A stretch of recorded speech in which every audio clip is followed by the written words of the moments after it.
शास्त्रिक ऋषि कहने लगे कि मनुष्य के जीवन का परम लक्ष्य क्या है। आप लोगों को पता है कि हमारा परम लक्ष्य क्या है? हमारा परम लक्ष्य केवल खाना पीना नहीं है, धन कमाना नहीं है। यदि जीवन का परम लक्ष्य धन कमाना होता, संपत्ति जोड़ना होता, तो मरने के बाद इंसान धन संपत्ति अपने साथ लेकर जाता।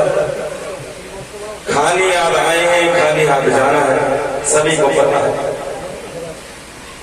लेकिन सब जानते हैं, लेकिन जब धर्म कर्म करने की बात आती है तो सब पीछे हट जाते हैं। राम राम राम, यदि हम धन दान कर देंगे तो हमारा धन खर्च हो जाएगा। सभी जानते हैं कि सत्कर्म हमारे साथ जाएगा, ये हमारा दान पुण्य हमारे साथ ही जाएगा और कुछ नहीं जाने वाला। एक भी जब दान करने की बारी आए तो आगे कोई नहीं आता, प्रेम से बोल राधे राधे।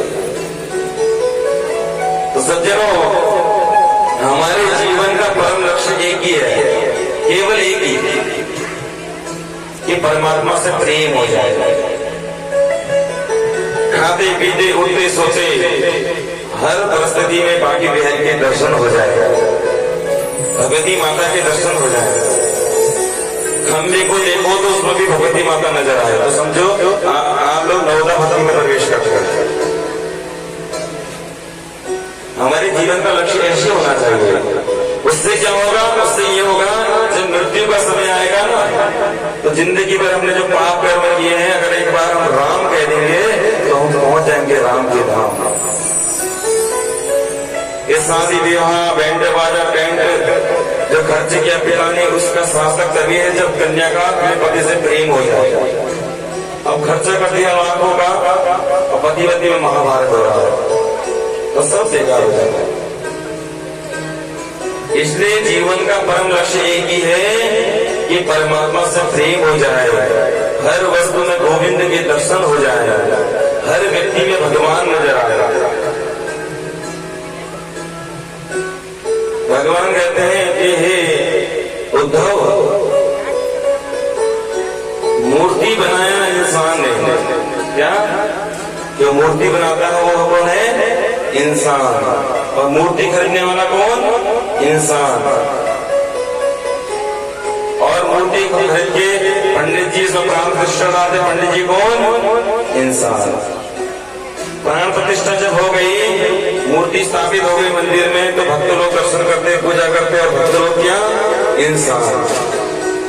तो भगवान को हंसी बहुत आती, कहते हैं मूर्ति खरीदने वाला इंसान, प्राण प्रतिष्ठा करने वाले इंसान, पूजा करने वाले इंसान, लेकिन मैंने एक चलती फिरती मूर्ति बनाकर भेजा है संसार में स्त्री और पुरुष के रूप में, और उसको देखकर लड़ रहे हैं, जल रहे हैं, मेरी मूर्ति का अपमान कर रहे हैं। तो ये पत्थर की मूर्ति को पूज रहे हैं और चलती फिरती मूर्ति से ईर्ष्या कर रहे हैं, तो सारा जीवन बेकार हो गया। इसलिए भगवान की जो चलती फिरती मूर्ति है ना, इनसे प्रेम करना सीखो। भगवान के भक्त भी चार हुए, समझो, भगवान के भक्त चार हुए। एक होता है असली, दूसरा होता है नकली, और तीसरा होता है भकली, और चौथा होता है सकली। ये चार प्रकार के भक्त हो गए भगवान के। अब इनकी परिभाषा भी सुन लीजिए। जो भगवान के असली भक्त होते हैं उनको हर वस्तु में भगवान के दर्शन होते हैं, चाहे वो जीव जंतु पशु पक्षी बिल्ली चूहा, सब में भगवान दिखाई देंगे। एक चीटी मानना पसंद नहीं करते हो।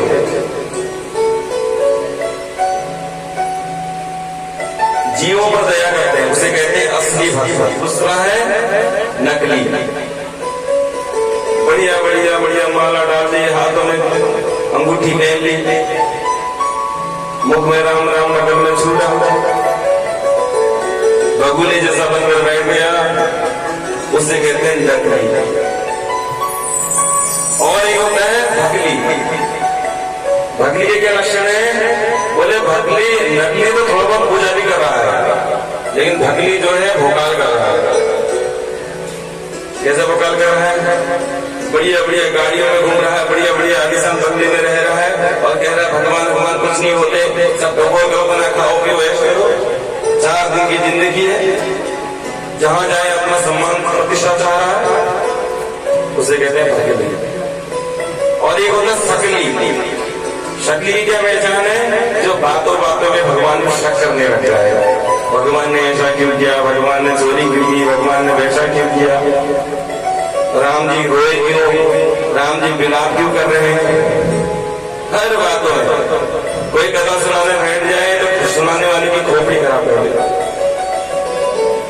दो चार प्रश्न है तो चलो चल जाएगा, जिज्ञासा मानता है, लेकिन हर प्रश्न में प्रश्न पे प्रश्न, प्रश्न पे प्रश्न। जैसे कैंची होती है ना, कैंची का काम काटना होता है, वैसे शकली के लक्षण है। तो भगवान कह रहे हैं शकली भकली नकली से बचो, असली की पहचान करो। जो असली के चक्कर में फंस जाता है, जो असली भक्त बन जाता है, वही भगवान का भक्त कहलाता है, भगवान का भक्त कहलाता है। इसलिए आप सब भक्त लोग असली हैं। एक बार जोरदार ताली से आप असली भक्तों के लिए